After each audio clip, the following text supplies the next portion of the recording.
I am Stephanie Haynes, the Arts Education and Accessibility Program Manager at the Indiana Arts Commission. I am a 30-something white woman with short blonde hair, got a black shirt on, and my Zoom background is kind of blurred today. That's my visual description. And I welcome you all to our webinar today, Planning for Accessibility with Betty Siegel. I'm so pleased to be kicking off this Arts for All webinar series today with this topic that focuses on thinking ahead and thinking bigger about accessibility. The webinar series that we're doing is called Arts for All, and it's a continuation of a series we did last year that explores inclusion, diversity, equity, and access, or IDEA, as we call it sometimes.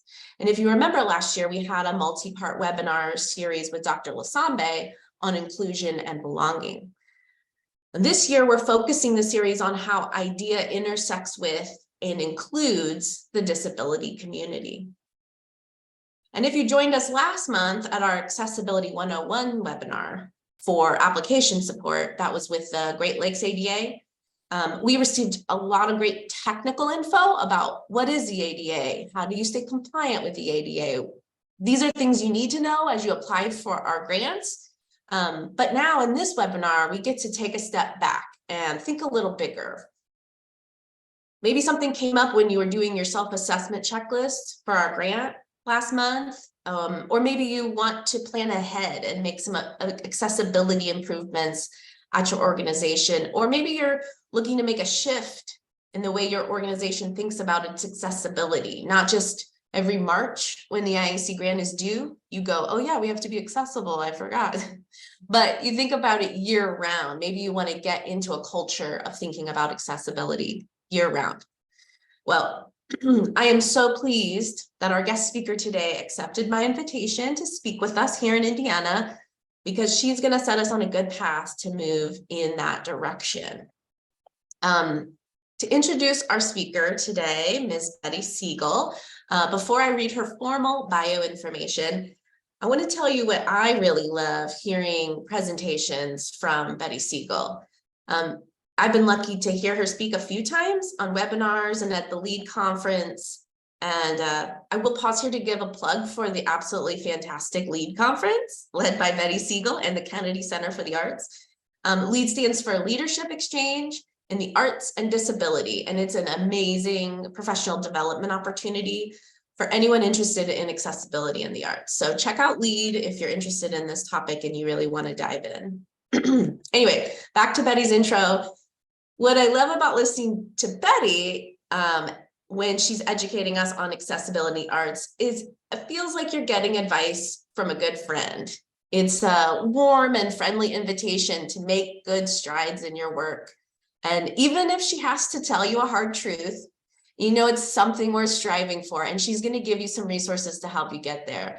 So I hope that by the end of this presentation, you're as inspired as me to keep up the good work, to strive for more, and to continue moving forward. Now, as promised, here's her formal bio. For over 20 years, Ms. Siegel has specialized in cultural arts and disability, starting at Arena Stage in Washington, D.C., continuing the work in Austin, Texas, and now serving as director of the Office of BSA and Accessibility at the Kennedy Center. She is a respected expert, a defender of the rights of people with disabilities of all ages, and a pioneer at the intersectionality of disability access, equity, diversity, and the culture.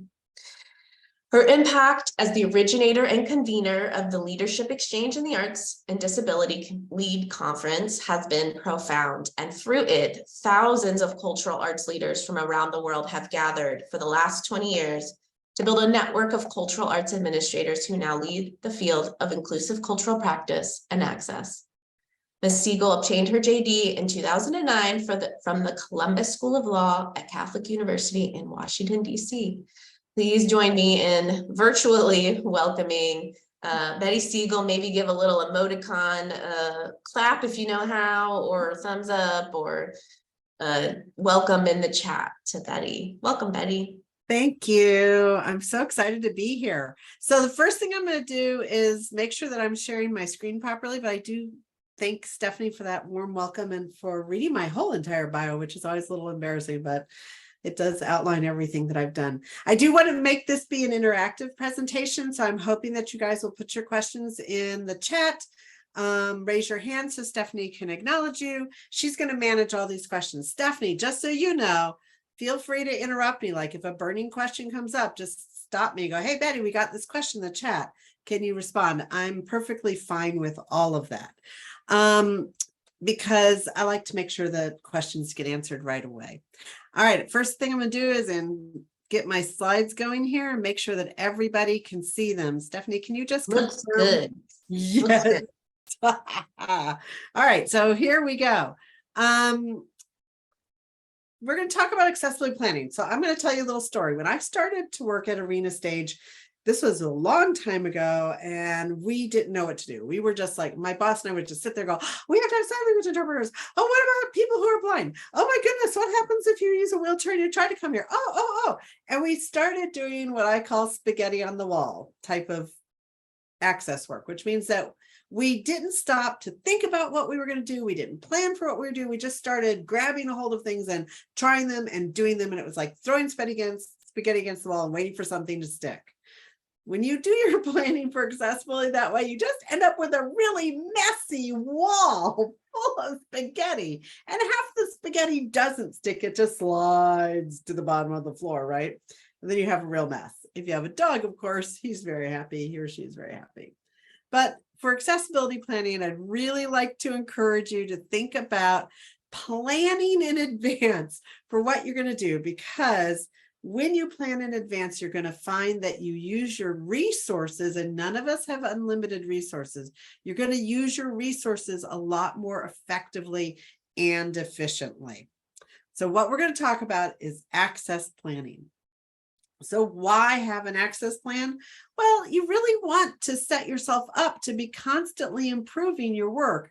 And when you improve access, it adds value and it increases the impact of everything that you're doing. So those resources that you do have are being leveraged to the max.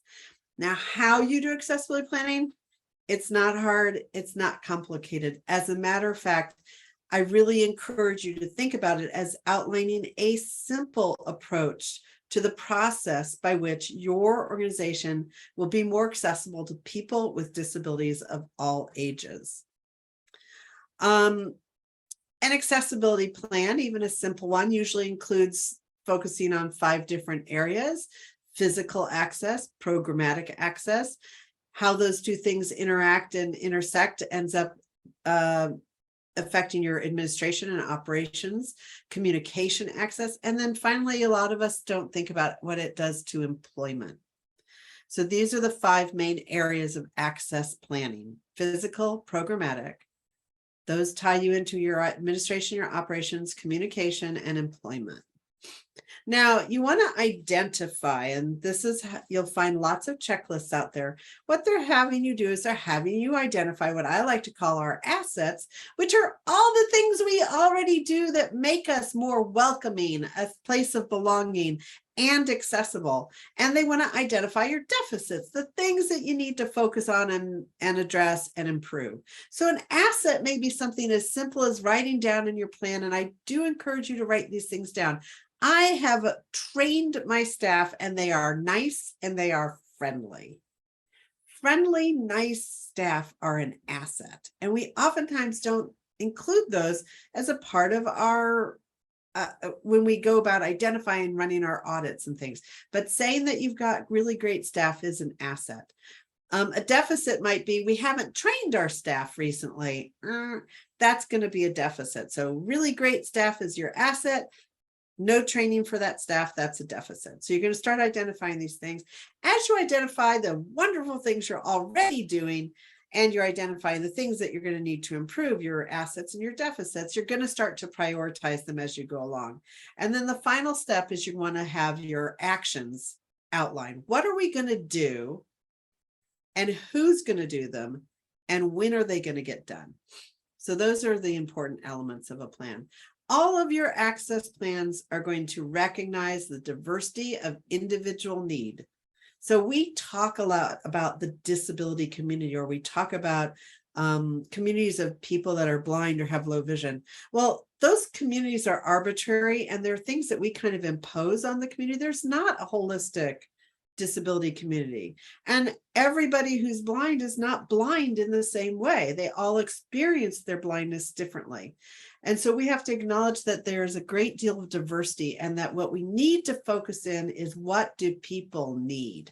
Not who they are or what their disability is necessarily, but what does this person who's coming to participate in my arts or cultural experience need in order to feel like they belong and that they're welcome and that their needs are being met.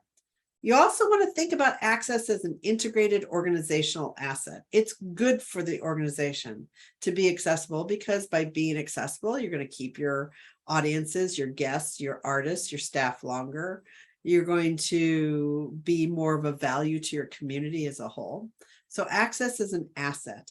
And then we also want to make sure that all of our access plans take into consideration the unique situations and circumstances that you experience, you as an individual or you as an organization, because every organization is different. A lot of people call me at the Kennedy Center and say, oh, can we have the Kennedy Center's accessibility plan? And then they think I'm being really mean, because I usually say no. I'm not being mean. It's just that you cannot take what I did and how I planned for the Kennedy Center and apply it to another organization or another circumstance, because the specifics of my plan are contingent on and built around and taking advantage of things that are unique to the Kennedy Center, and you're not going to have those in your organization. So you have to plan for your unique situation and circumstance. Now, there is what I consider to be an accessibility planning cycle. The nice thing about this cycle is that you can start anywhere and you can go anywhere, and you don't have to do it in any particular order. But I would recommend that if you have a chance and you're starting from scratch or you're just starting afresh, that you start with the circle at the top that says organizational commitment, and you work your way around the circle to community engagement, assessment, evaluation, policy, procedures, practice, etc. But you don't have to go in that order. You can really start wherever it works best for your organization and wherever your organization is on this cycle of planning. And what I'm going to do now is I'm going to go through each one of these steps in a little bit more detail. But I want to stop for a minute and ask Stephanie, any questions so far? Anybody have their hand raised? I don't see anything right now. Anybody have any questions at this point before we move into the details of each of the elements of this planning cycle? And FYI, you can ask me any questions about accessibility. Anything that happens to be a burning topic for you is fine with me. Okay, I'm going to move on to this cycle here, because we're learning about how to plan for accessibility today. All right. So organizational commitment. I talk to a lot of people, and the first thing who are frustrated or are trying to do the right thing. And the first thing I ask them is, do you have organizational commitment? And I have to tell you, if you do not have a commitment from your organization to really look at accessibility and be a place of welcome and a place of belonging and a place of inclusion for everyone in your community, then probably a lot of the efforts that you're going to take as you go through this planning cycle are going to be very frustrating. You really need to have this commitment from the top to the bottom of the organization. Once you have that commitment, you're going to adopt an accessibility statement. It can be a page long, it can be one sentence long, but and I'll give you some examples in the next slide. You're going to adopt an accessibility statement that really encapsulates what your level of commitment is. You are going to designate an accessibility coordinator manager. Now, I put this in here. It's not an option. The actual fact is under Section 504 of the Rehabilitation Act, you are required to have a 504 coordinator identified on your staff. That means somebody on your staff has to have the title of 504 coordinator. And if you're state or local government under the ADA, you also have to have somebody identified as your ADA coordinator. Now, a lot of times those two positions get merged together, but you need to have, if you receive any kind of federal financial assistance, which means that you are receiving any money from your state arts commission, then you need to have identified on staff someone who is your accessibility coordinator. That is a requirement. So if you don't have someone, go back right now today and do this as soon as we hang up from this meeting. You need to devote resources to accessibility. That's why the commitment has to be from the top to the bottom. And when I say resources, what I really mean are you need to have staff, time, and dollars to do this work. It doesn't have to be a lot of dollars. We're going to go through that when we look at the next few steps in the planning cycle, but you have to be ready to commit something. I'm not going to lie to you guys. There are things that you do for accessibility that are going to cost you money. You have to plan for it. You have to budget for it. So organizational commitment. There are probably other things, which is why I leave these blank lines, because the idea is you're going to take this PowerPoint, you're going to take it back to your organization, and you're going to fill in some of these other lines, like what does organizational commitment look like to you? So I'm getting you started with these top three, but there are probably other things that you'll want to do for your organization. So some sample accessibility statements are right here. And I've done everything from a paragraph to one sentence. And any variation on this, your own creativity in applying to this, these are all just a way of stating that the organization is committed to accessibility. Community engagement. So I always think that when you're planning for accessibility, you want to be sure to include people from your community in that planning. Who are the people you want to include? Well, people in your disability community, individuals or organizations. So you might have a patron or a visitor or a guest who's a regular at your venue or at your shows or at your exhibits, and you know them and they like you. Pick people who like you. It's always good to have advisors who already know you and like you, and they come regularly to your activities. They're one of your best advisors because they know you and they want you to succeed.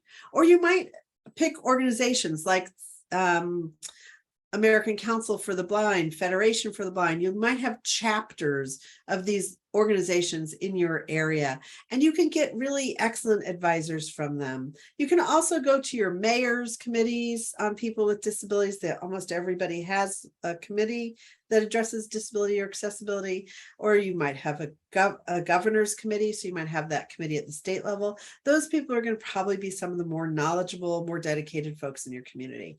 You also want to get knowledgeable advisors. There are going to be times when you need to have the advice of an architect or a lawyer, and you want to find those people to help you as well. And you definitely want to include staff.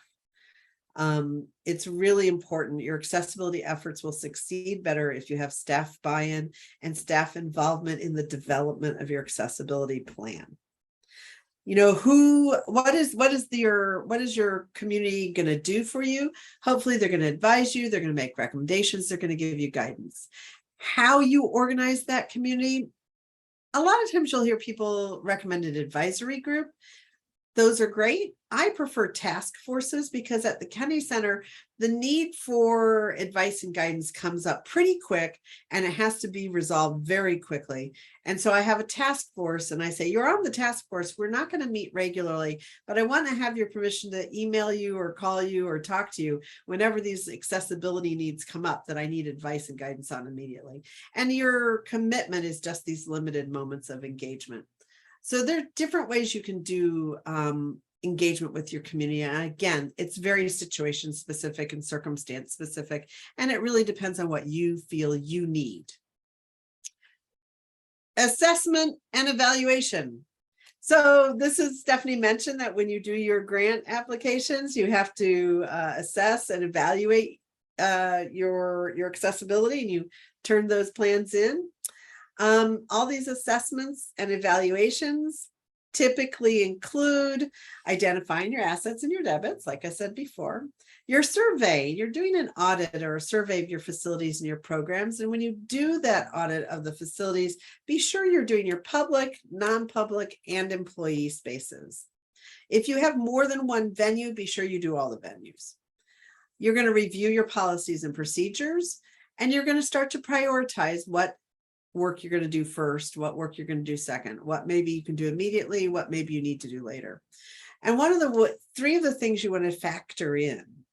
So these are the three factors when you're looking at how to prioritize your work, is how directly does it affect the purpose of the organization? How much effort and time will it take? And what are the real costs? So as you're looking at this, if you do a really in-depth audit, you're going to get overwhelmed. It's going to just seem unachievable. And prioritizing your work is what's going to help you make things achievable.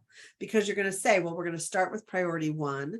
And hopefully you're going to engage your community in deciding in this prioritization process, because you might go, oh, we want to have sign language interpreters. We're definitely going to hire sign language interpreters for our performances.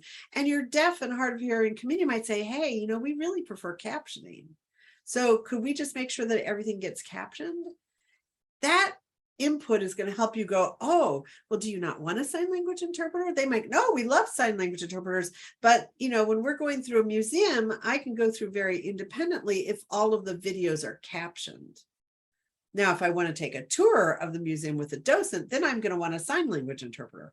But the first priority is to get all the video content captioned. That's the kind of input and advice your community can help you with, and it will help you make better decisions for where to put your resources. You can take into consideration the effort and time it will take in terms of your prioritization. Getting things captioned these days is incredibly cheap and very easy and very fast. Putting in an elevator is going to be very costly. It's going to take a lot of time. It has to be designed. You're going to have to hire an architect. You're going to have to raise the money to put in an elevator. That's going to take a lot of time and effort. So that might be something that you make as a long-term priority versus a short-term priority. What are the real costs? You really have to look at what each of these things actually is going to cost you, and you need to lay that all out. That's another part of determining what priority things are going to take in your efforts. And then there are probably more things. So I've left you some blank lines that you can fill in your assessment and evaluation process. Okay, I don't want to leave you hanging, so I'm giving you some surveys and checklists and guidelines. These are some of the best ones that I know out there. And they are all slightly different. I actually really like the New Jersey Theater Alliance's planning guide, because it does look at more than just the physical things. The ADA checklist for readily achievable barrier removable, that's going to be all about the physical environment. And you are likely going to want to look at both your physical environment and your programs and your operations, et cetera. And some of the other guides do that a little bit better. As you conduct your surveys, you're going to want to look at what areas are currently accessible. So again, what are your assets? Where are your deficits? What actions you're going to take, the priorities, estimating your expenses, who's going to be responsible, and the timeline for when you're going to accomplish these things. And as an example, these are 2 different kinds of worksheets that I've seen used. And they kind of just help you organize your assessment of things that are good and things that need to be fixed. Anything like this is going to work. It's whatever really works for you.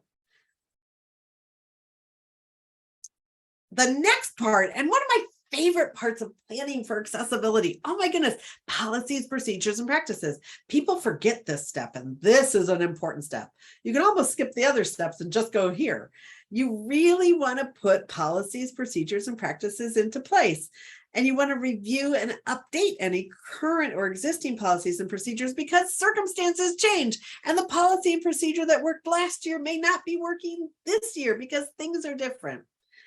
You want to determine if you need new ones, and you want to make sure your practice is consistent with your policy and your procedures. And because I love this so much, I'm going to do another slide. Policies and procedures. So I find that people get these confused. And so I wrote down what I think of as a policy, procedure, and a practice. Policies are the big picture thing. Okay. They can include a lot of stuff, but it's big picture. For me, at the Kennedy Center, as an example, our policy is we welcome people with disabilities of all ages. That's our policy. All of our procedures and all of our practices are in place to support that policy. But the big picture policy is we're going to welcome. We're going to welcome people. We're going to invite you in and we're going to welcome you when you get here. That's the policy. The procedures are the planned actions by which we implement those policies. What are the processes? What are the procedures? What are the protocols? Okay. And then practices are the routine ways in which policies and procedures carried out on a day-to-day basis. And I'll give you an example. Let's imagine that you work for a small historic home. And your historic home has 3 to 5 steps to the front door and a little porch, and that's how most people enter. Well, that's not accessible to somebody who cannot do steps. So in your small historic home, there's a side door that happens to take you in because the slope is different. There's lots of reasons why you might have steps to a front door and no steps to a side door. The side door takes you right to the first floor, no steps, just straight on entrance.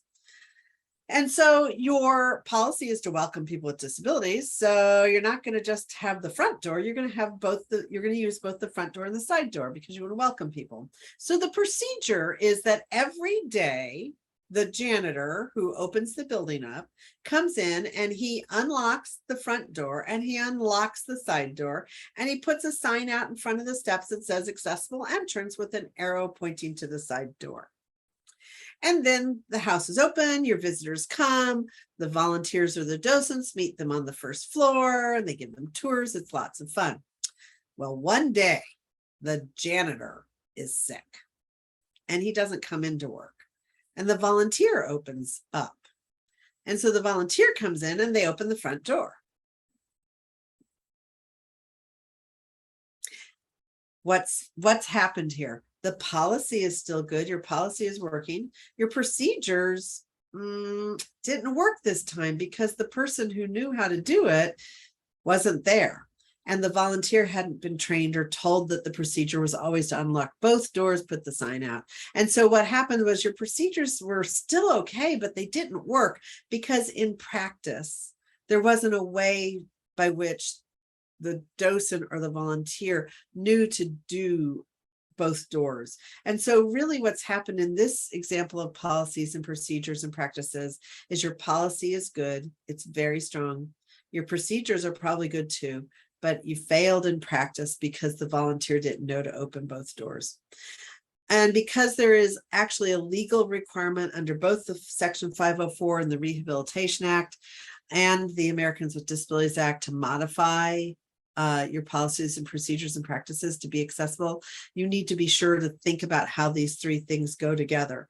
And you want to make sure that your policy is strong, your procedures are in good shape, but that you are also really looking at practice, because most of the time that's where people fail, is in the practice of implementing the procedures and protocols that help you implement your policy.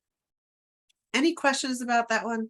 Policies, procedures, and practice, very important. I will also tell you, very important to, number 1, write them down, because when somebody leaves, you don't want the procedures to walk out the door when that person leaves. You want to have a book that outlines all of those things so that when that volunteer has to unlock because the janitor is out sick, they can go to the book and go, oh, what are the procedures? Oh, unlock the front door, get the sign, put it out, unlock the back door, the side door. So I really, really recommend that you try to take a little bit of time and write your policy out, write out your procedures and protocols, and make sure that that all comes together to make sure your practices work. Any questions so far? I know I'm just barreling through this really quickly. Nothing in the chat yet. Okay. I know it's overwhelming. I think it's going great. And yeah, we're rolling right through. I'll give you another example. So your policy is still that you're going to welcome and invite people to come to your venue or to your events or to your exhibits. You want to have those policies in place that you're going to provide accommodations and services, and you're going to have your procedures and protocols in place. And I'll just open the door to the question that always gets everybody excited: service animals.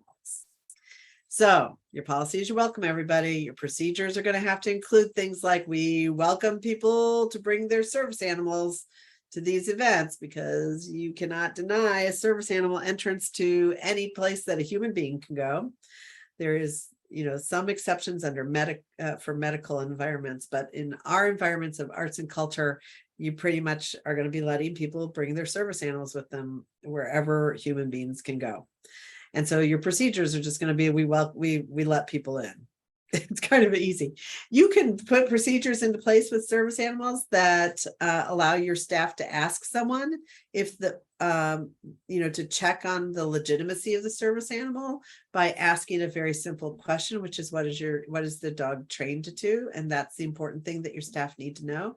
Service animals are trained to do something for the person they're serving, for the person with a disability. And if they're not trained, they are not a service animal. And so you might want to lay out some of those procedures and protocols and what a staff person may want to do if they're concerned about letting an animal in. The procedure might be, if you see someone who's bringing a dog, you're going to stop and say, I'm sorry, we don't allow pets. Then you're going to wait. They may say, I'm a person with a disability, this is my service animal, and then you're going to let them in. So that's kind of the procedure. We don't allow pets. I wait to hear what the person says to me. And if they tell me it's their service animal, I let them in. If the animal is misbehaving, the next step to the procedure might be for your regular frontward facing staff might be if you see an animal that's misbehaving, that's barking, biting, nipping, or pooping or peeing and not under the control of the person that they're with, then you call your manager, and your manager then approaches that person and has a conversation with them about getting the dog under control. So those are all procedures, right? And in practice, you want to make sure that your staff know that they have to let the animals in if they're a legitimate service animal, and what to do. What kind of questions can they and can they not ask? Because the law on this is very specific, and there really is only one question that you can ask someone. So you want to make sure your front staff know that. And if they are not going to be trusted to make that determination, then you want them to be sure, you want to be sure they know who to call and who to ask. Any questions on service animals?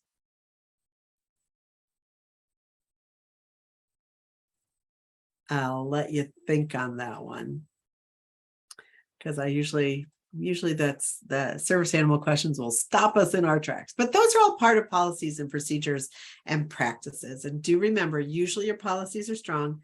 Your procedures, your protocols, all those are usually pretty good. You need to write them down, and you need to assess and evaluate them. And then you need to make sure that in practice, those procedures are being followed. How do you craft your policies and your procedures?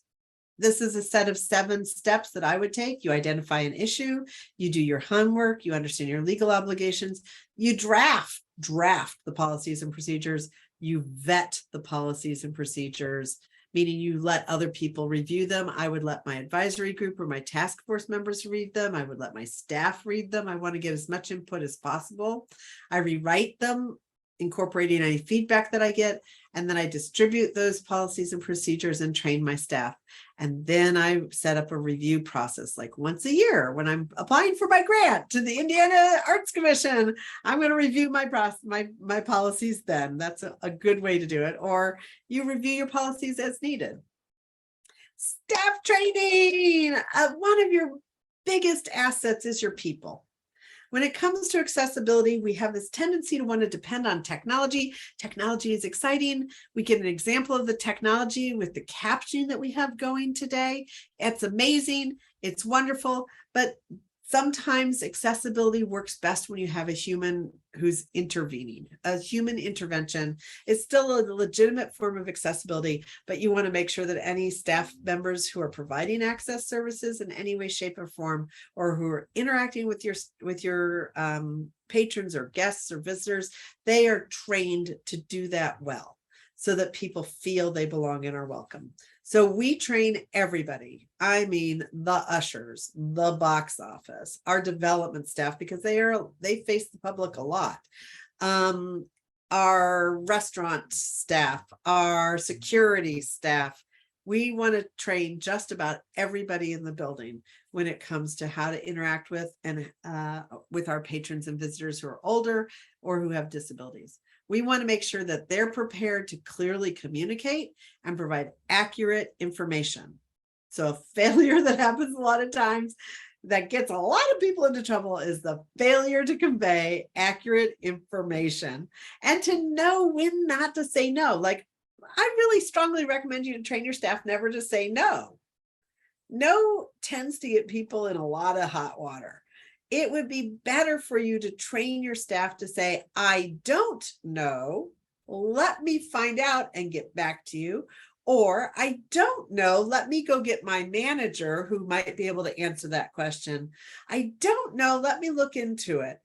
Those are better responses than just, no, we don't do that. And there's some really funny lawsuits that have taken place over time because some staff member wasn't trained and they said no to a patron, and that got them into hot water. So learn not to say no. It'll save you a lot of time and effort. Learn to say, I don't know, and that you're going to find out. Empower your staff to care. You know, if you've got your staff engaged in this, then they're going to make access happen because they want people to feel a sense of belonging and they want people to love what you're doing as much as they love it. So please, please, please empower them to care. There's a whole session on staff training that we can do sometime in the future. I can recommend some other folks who do it really well, but staff training is critical.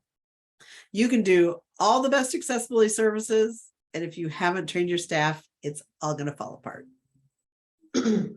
Betty, we do have a couple questions. Oh, great. You were right on. The service animals are a hot topic. I told you. One quick good question is, will a service animal always be easily identifiable with a vest, for example? No, they are not required. They are not required to have a vest that identifies them as a service animal. They're not even required to have a special kind of a leash or collar. So the only way you know if an animal is a service animal is if you ask, what task is your animal trained to do? Oh, you do know under federal law. I haven't looked into Indiana state law, so maybe Stephanie, you have.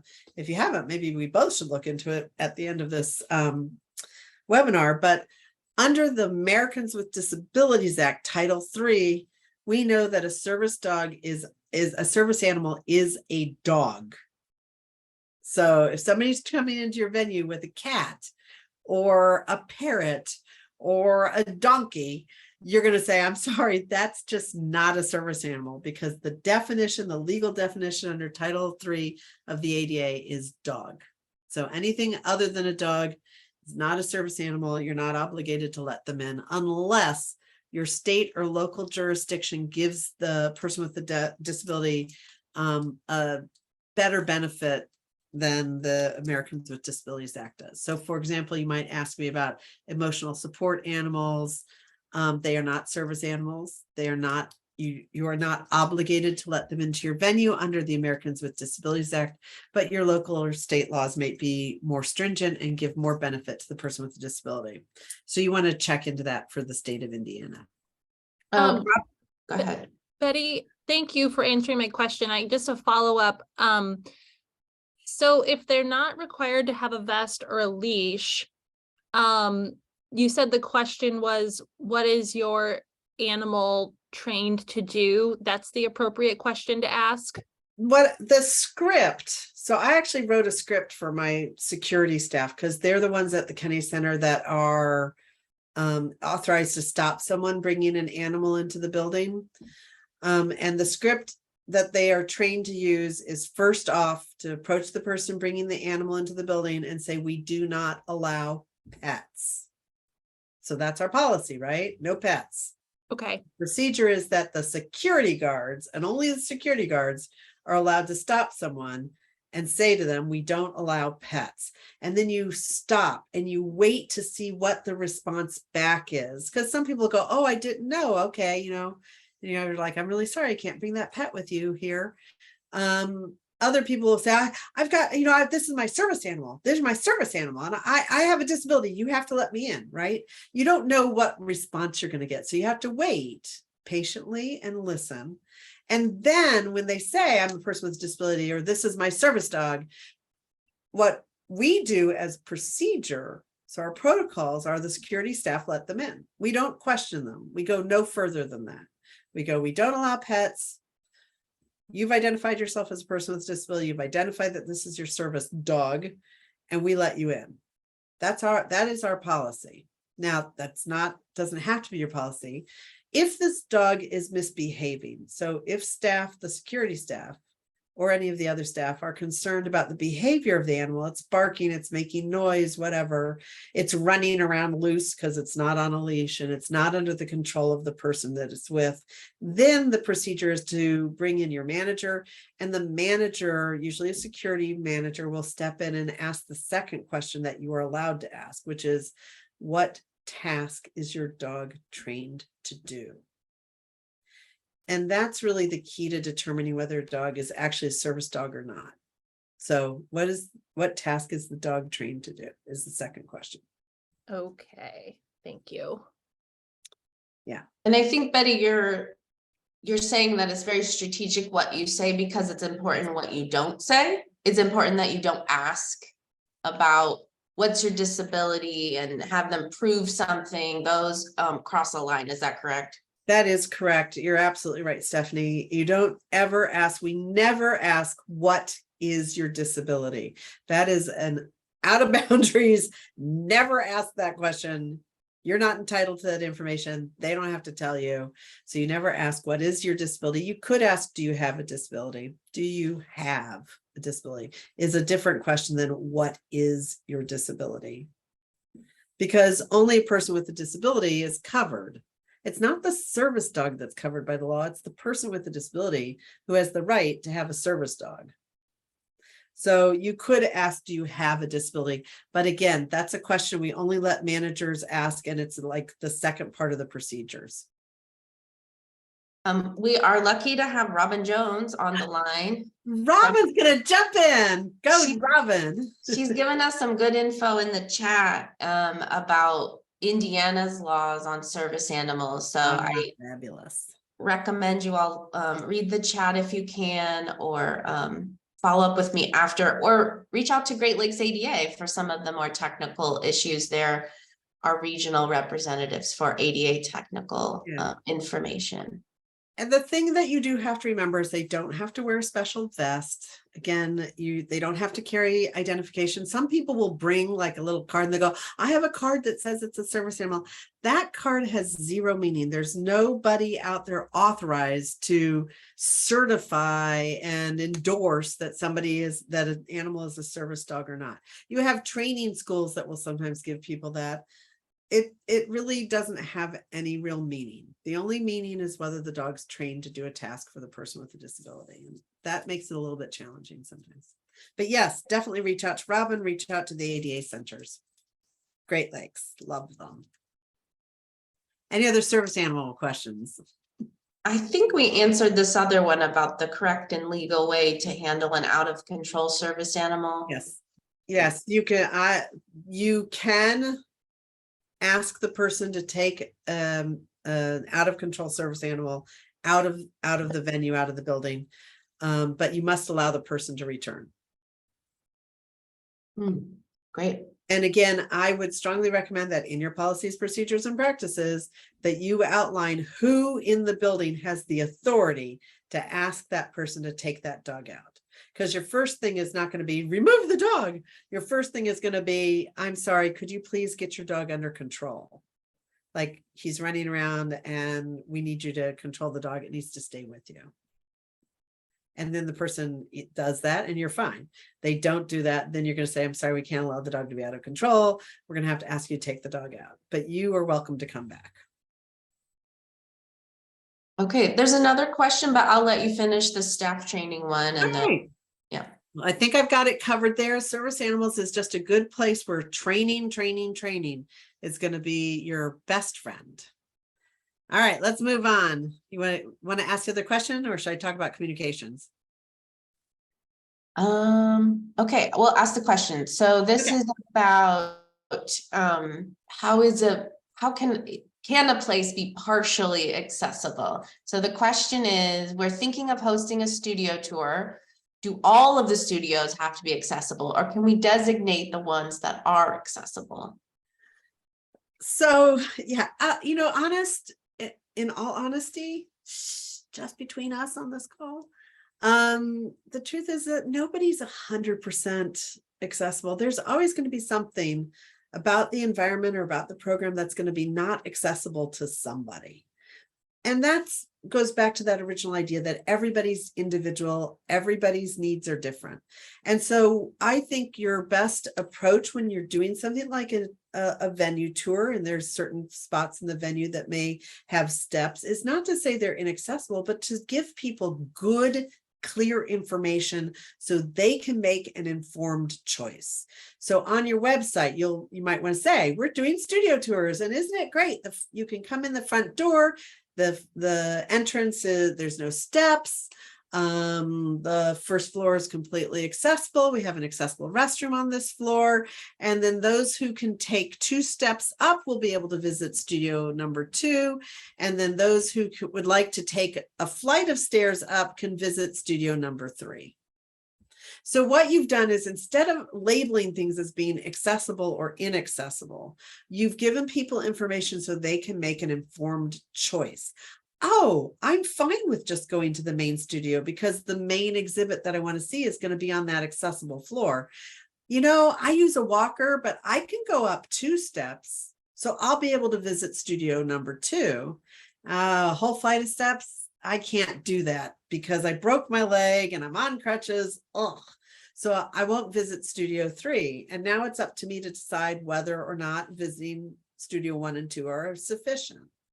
Now, even if you can't, if you think that the 3rd studio or even the 2nd studio are inaccessible, they have steps, there's some other barrier that some people may not be able to overcome, then you might want to come up with some alternatives. So you might want to have a video display that shows you what's on in studio 2 and what's in studio 3 on the 2nd floor of your venue, so that the person coming in can see everything in studio 1 on the main floor, but they can access the information and the program through the video or through a website. So that's the way I would handle that.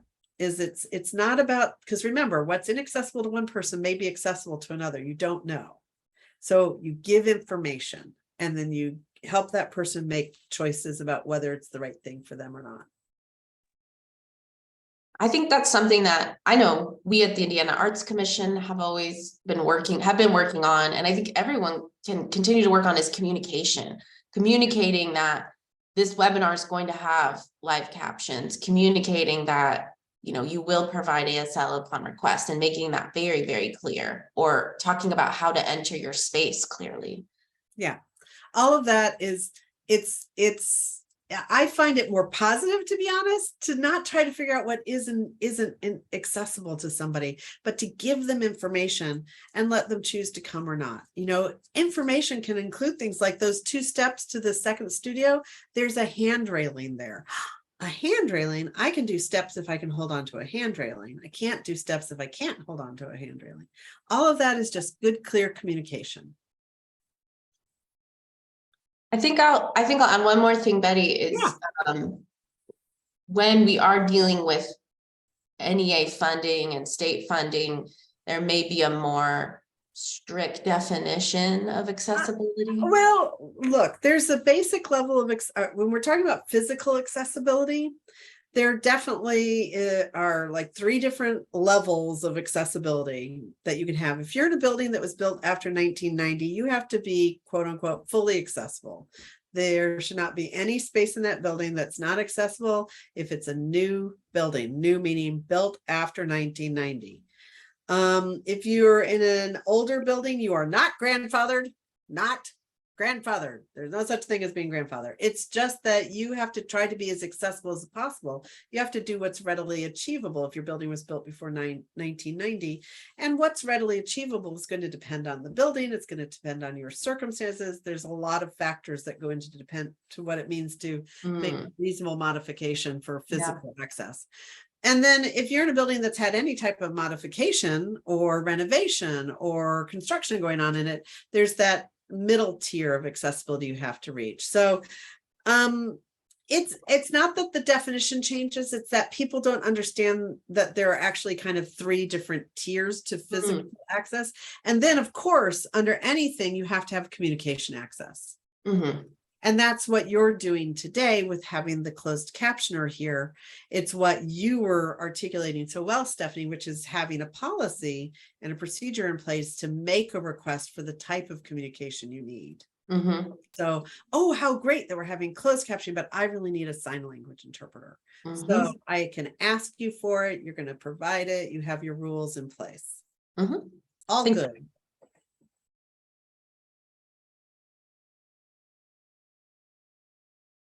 Stephanie, I think somebody has their hand up. Do you want? Yeah, Joyce, do you have a question? I'd like to, am I muted? Yes. Yep. I'm muted? No, We- you're we good. can hear you. Okay, thank you, sorry. Okay, all that you've said so far makes a lot of sense, I understand all that. But, and about the captioning, which is easy with the video thing, but what do you do about someone who's deaf and you are on like a podcast? Yeah, it's interesting.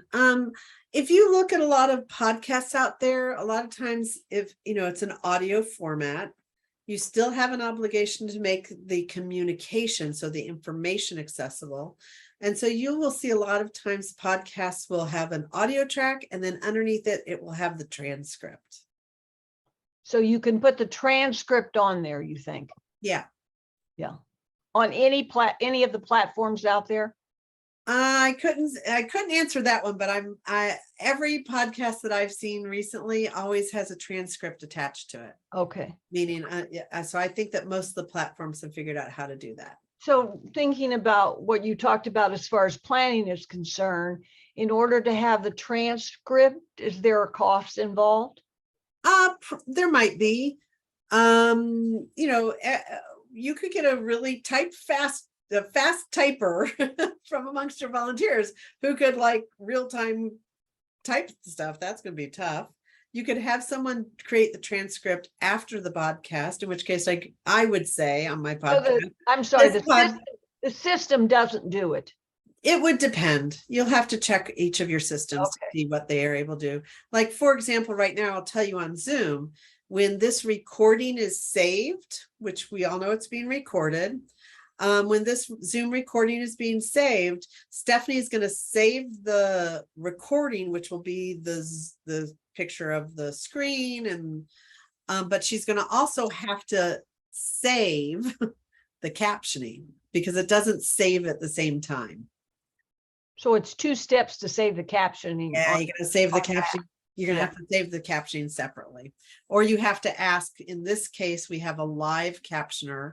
And so Stephanie could have arranged with the captioning company she hired to provide the captioning to have the captioner save the captioning. The captioner could save it and send it to Stephanie afterwards.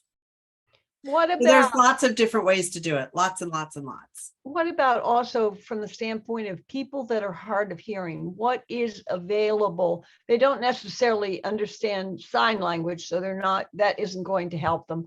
But what is out there that will help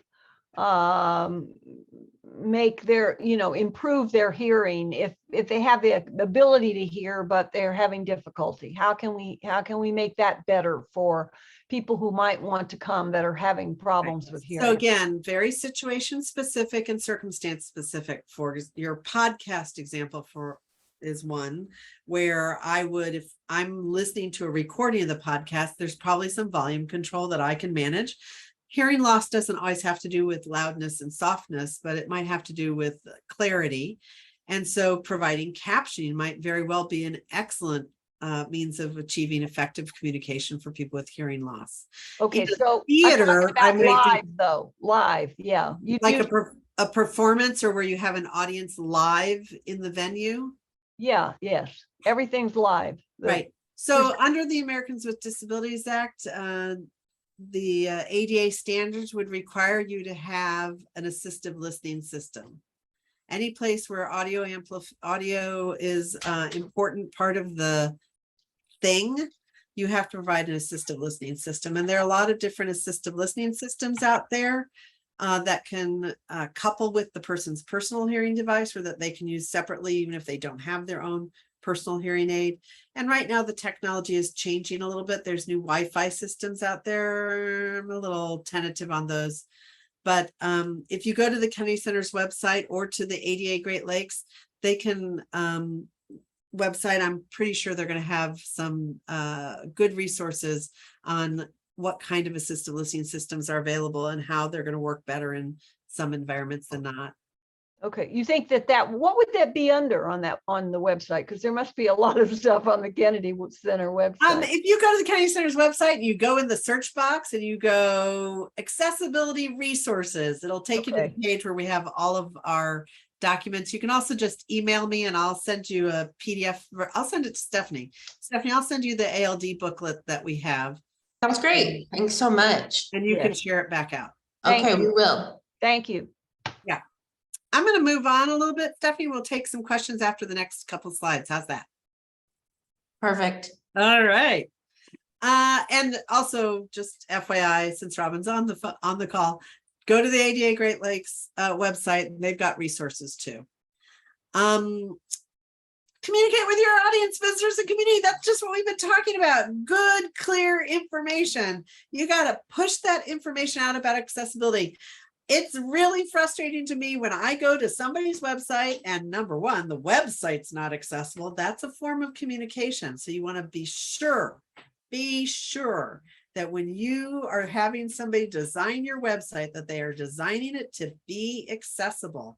There's a voluntary, not a legal standard, but a voluntary standard for websites accessibility. And it's called WCAG, WCAG. You can look this up online, WCAG, and the standard level you want to try to achieve is 2.1 AA right now. Again, website accessibility is a really big issue. There are a lot of lawsuits going around, usually around accessibility of websites. So check your website out, make sure it's accessible, and then put information about accessibility on your website so that when people are deciding whether to come or not, they can easily find information about, do you have assistive listening devices? What kind of devices do you have? Are you providing captioning? Will there be steps? Will there not be steps? All those kinds of fun things. Incorporate all your accessibility information into your marketing and promotional materials. Use everything you've got at your fingertips, social media, word of mouth, the website, traditional platforms like newspapers and magazines. Get the information out there, make the information easy to find. Make sure the information is correct. Evaluate and update. Oh my gosh, this is the last step in the cycle. And it's the part people forget, because what they want to do is, and I'm sorry that this is not what happens in the world of accessibility. They want to go, oh, we did accessibility and now we're done. And I never have to think about it again. And unfortunately, accessibility is constantly changing, constantly. Technology is evolving. The circumstances that you worked under last year are not the circumstances that you have now. Zoom is a good example. Remember 5 years ago, pre-COVID, when you were using Zoom, you didn't have captioning on Zoom. There is a way to activate an AI captioning. We're using a live captioner today, so the captioning has been incredibly accurate, but you can activate captioning on your Zoom meetings. That's automated. It's not always going to be as good as what we're getting today because it does make mistakes. Automated captioning isn't perfect. It's not good with accents. It won't be able to translate it if you start singing. And so you need to always be looking at your access. What you did yesterday is not going to necessarily work with what you're going to do tomorrow. So evaluate. You can evaluate your accessibility periodically, meaning look at it on an as needed basis. That's what we do at the Kennedy Center. We're constantly evaluating and assessing our accessibility. Or you can do it on a schedule, and you can say, I'm going to reevaluate my accessibility annually. You can set whatever schedule works best for you. Your access plans, this planning process, that evaluation and assessment of your assets and your deficits, those are living documents. Don't let your plan be static, because things will change and you need to change with it. And so be sure that you are constantly looking at accessibility. It's not one and done. It is ongoing and it's living. I want to leave you with some resources. These are some of my favorite resources. Up at the top, I've given you what I consider to be federal resources, or some of these resources are federally funded, like your ADA centers. If you're looking at employment type of issues, you definitely want to take a look at the Job Accommodation Network, known as JAN. If you're looking at legal issues or standards for accessible design, you're going to go to www.ada.gov. And you're going to find a lot of information there. And if you don't understand it, because it's all legalese, that's when you call your ADA center and you ask them to interpret that for you. The National Endowment for the Arts has some publications up. And then there are just a couple of other resources here that I find really fun. One of the changes that we're experiencing right now, I think, is more of a, not only a technology can change, but social attitudes and approaches can change. And so we are probably hearing more about social justice and disability justice than we did in the past. And so I've given you a link to one of the organizations that's really articulated what disability justice looks like in an arts and cultural space. So I wanted to make sure you had that information as well. And then finally, I'm happy to take questions or just have a conversation with you all. And I also want to leave you with my contact information. You're more than welcome to reach out to me.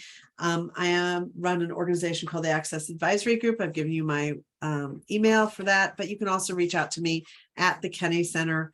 And if I'm not there, one of my other colleagues will probably answer your questions too. But yeah, let's do questions. Awesome. We do have a new question in the And chat. I'm gonna unshare. Is that okay? Yeah. Okay. Okay. I'll come on so you're not alone. Yay! The chat says, do you recommend any tools to help you more easily write captions for videos on your website, or text to voice options for audience?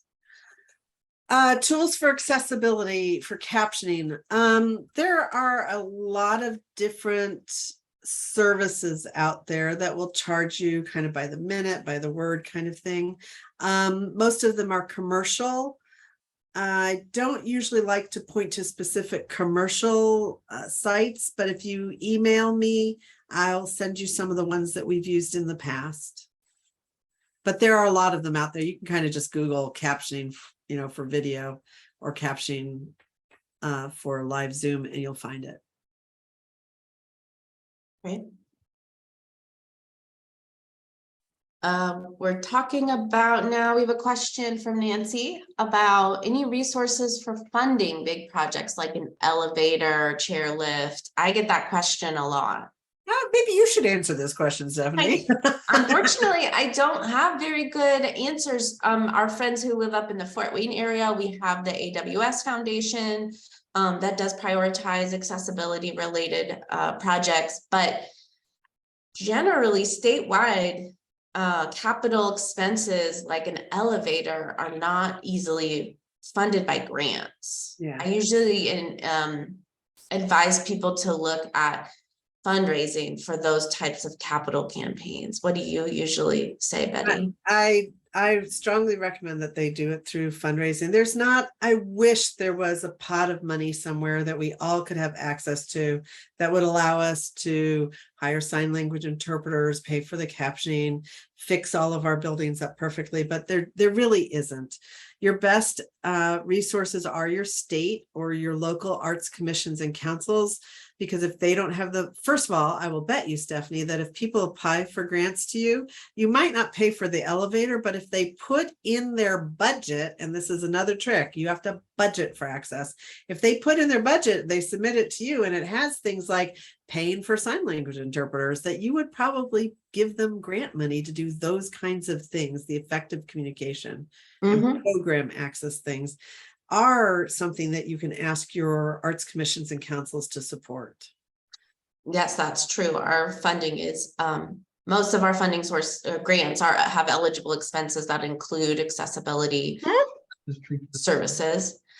And then I think what you're saying is that if you get grant funding to fund those, It's you a can webinar. Everybody be sure you're muted. Yeah, Taya. Okay, so if you utilize our grant funding for certain accessibility things, then you can kind of save away some of your funding that might have gone to that. Your more flexible general operating funds can go towards a savings account that goes to these bigger Yeah, expenses. those really big expenses are difficult to get covered. You have to, so number one, budget for accessibility. Your budget, if you haven't heard this before, I'll just put it out there. Your budget is a values document. I can look at somebody's budget and tell you whether they value accessibility, because if their budget doesn't include accessibility expenses and costs and budgets for accessibility, then I know that that organization is not committed and they're not ready to be accessible because their budget doesn't include the resources that they need to be accessible. The finding the money, it's like anything else you do. You're going to have to fundraise for it. You're going to go to your individual donors. You're going to go to your corporate donors. You're going to start looking around. You're going to put it in every grant ask that you have that you want this money. And in your accessibility planning, for example, for something big like an elevator, you're going to put in that you've identified, right? One of your deficits is no elevator, and in your 2-story building or 3-story building. And one of your goals is going to be to have an elevator, but that's not necessarily, it might be priority 1 with a caveat that says priority 1 caveat when we get the money for it, right? Or it might be a lower priority because you're not going to get the money for it anytime soon. So you put it in, it's part of your list, but it's priority number 5, caveat when we can get the money for it, or when we plan to do a major renovation, we will include in that renovation an elevator. But it's funding for access is something you have to plan for, really, and budget for it. Yeah, I think, just to be candid, here at the IAC, probably 5 years ago or so, many of you on the call know our executive director, Maya Michelson. Even in her previous role as our operations director, I would come to her and go, I need $200 for an ASL interpreter for this thing. And she'd be like, okay, well, we'll just pull it from this place or whatever. And then eventually she started coming to me and saying, okay, let's budget for this. You keep coming up with these random expenses that we have to find. And then we really got into a good groove of budgeting for how many webinars, how many conferences are we planning to have this year? And we probably will provide ASL for those. So let's calculate that out and, add extra funding in case someone needs that service at a different event. And so we did start to map that out. And I think, IAC has done that previously, but with turnover and you have new staff, you always have to kind of reinvent those processes. And so we definitely have gone through that, where we budgeted and thought about what's our plan for this year. Every winter, I do a self-assessment of the Indiana Arts Commission for the NEA. It's the 504 workbook. And every year we sit down with the staff, we do a little staff internal training, and we make a plan. We set 3 priorities for the year. Well, first we review if we met our goals from last year. And sometimes those goals don't get met and we roll them over into the new year. Yeah. But we set 3 priorities for that year in January for how to grow our accessibility or how to maintain a strong component of our accessibility. So that's how we plan ahead for it and start to think about budgeting. And what it means is you're really giving a good demonstration of what it means to not let your accessibility plan be static. So you might have all those, I gave you a little workbook, and under that it was like identifying the thing that needs to be fixed, putting together the plan for how you're going to fix it, identifying the timeline, identifying the person who's going to be responsible for it. And then at the end of the year, you go, oh my God, we didn't get for what, something happened. And we couldn't do that thing. You don't just go, oh, well, didn't do it. You say, wow, this is a living document. What went wrong? We need to change the plan? We need to fix the date. We need that person retired. We need a new person to be responsible for it. Whatever the reasons are, it's a living document. So you're going to use it to track. And you know what feels really satisfying when you do meet one of those goals? You you set the goal, and at the end of the year go, check mark, gold star, we did it. celebrate those moments where you had a success, where you accomplished that goal, and track it. Keep that document. Keep the things that you did as well as the things that need to be done. It'll make you feel better.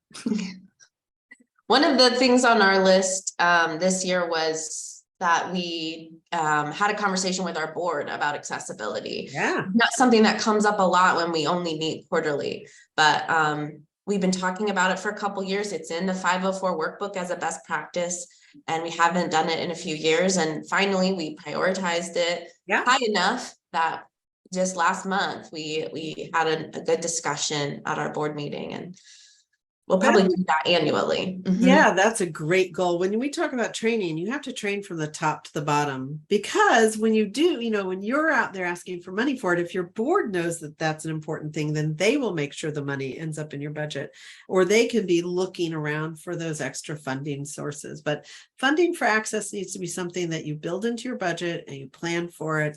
It's not an excuse. So I'll just give Stephanie kudos and her operations person for finding the money when it was needed, because I will tell you, paying an sign language interpreter $200 to interpret a meeting or an event is a lot cheaper than the lawsuit. It just is. Absolutely. What else we got there? I see lots. Any more questions? I see some recommendations for some Oh, of the Lydia. chat. That's great. Yeah, Lydia says, can you please repeat the information about the accessibility of websites? I might even put this into the chat too, because it's technical. It's called WCAG, WCAG. If you Google this, 2.1 AA, and it's the Web Accessibility Consortium's Web Accessibility Guidelines. And so it's a standard that if you're hiring a web designer, you can say to them, we want you to build us a website that meets this standard of accessibility. And it's voluntary. So it's not a legally binding standard. It's a voluntary standard. But I will tell you, if your website meets this standard, WCAG 2.1 AA, and somebody tries to tell you your website's not compliant, that they won't win, you'll win, because that will make your website compliant. And if I remember, at the LEAD conference, you have these opportunities for some professionals to do some reviewing of websites and things. Yeah, it's one of our most popular things is we usually get some really knowledgeable web designers. Sharon Rush from Nobility has done it in the past. This past year in Raleigh, we had a local company did it, and you get a one-on-one kind of meeting, and they evaluate your website and walk you through easy to make changes that will improve the accessibility on it. It's great. It's a great asset. Great value for going to the LEAD conference. Do you want to take a minute to talk about the LEAD conference before we close up here? Yeah, or if there are any other questions, just want to make sure everybody leaves satisfied that they got an answer in one way or another. But what you did get was a lot of great advice from Robin. I see she's responded, and you've just got these great resources. So Leadership Exchange in Arts and Disability. It's coming up at the end of August 2023. We will be in Boston, Massachusetts this year. You can go to the Kennedy Center's website and find the link to it. I'm trying to find it. I'll put it in the web. Everybody is welcome. It is targeting, however, just so you know, it targets cultural arts administrators. So it's not really about being an artist who is an artist with a disability. It's about being the type of organization and a representative of the organization who's responsible for making that organization accessible. And it's theaters of all kinds and all sizes. It's museums, children's museums, science museums, art museums. It is small historic homes. It is large entertainment environments. It's parks and zoos and aquariums. All of these cultural spaces we convene at LEAD. You're welcome to come. The registration is, I think, is relatively inexpensive, less than $400. And we'd love to see you all there. And then if you come the next year, you can be a presenter. Yeah. Okay, wonderful. Thank you so much, Betty. Like I said, we will follow up this webinar in about a week with an email to everyone who is registered. That will include all the relevant links, the recording of the webinar, and the slide deck from today. This is a series of webinars that we're going to be talking about accessibility. Also in the follow-up email, I'll tell you about the next webinars coming down the pipeline. We're trying to have one in April, and then in June, we're going to partner with Art Mix, the nonprofit organization that works with arts and folks with disabilities. They're going to help us talk more, get more in depth of what we talked about today on staff training, creating an inclusive and welcoming organization for your arts organization. So that's going to get a little deeper into that topic. And then we're also going to talk about programmatic accessibility a little bit deeper. So thinking about how does a person who has a visual impairment interact with your program?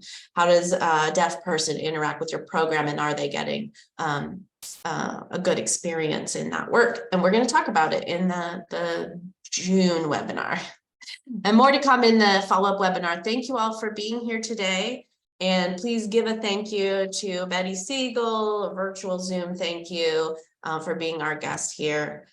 Virtually joining us in Indiana. We thank you so much, Betty. Absolutely. It's so much fun. Please come to LEAD. I'd love to see you all there. We're going to make Stephanie do a session, I think, because she's really doing a fabulous job with all of these sessions. We'll put Thank you. Yep. Do feel free to reach out and ask any questions you might have. I do encourage you to use the ADA centers. They're really knowledgeable. Thank you. Thanks, Absolutely. everyone. Have a great afternoon.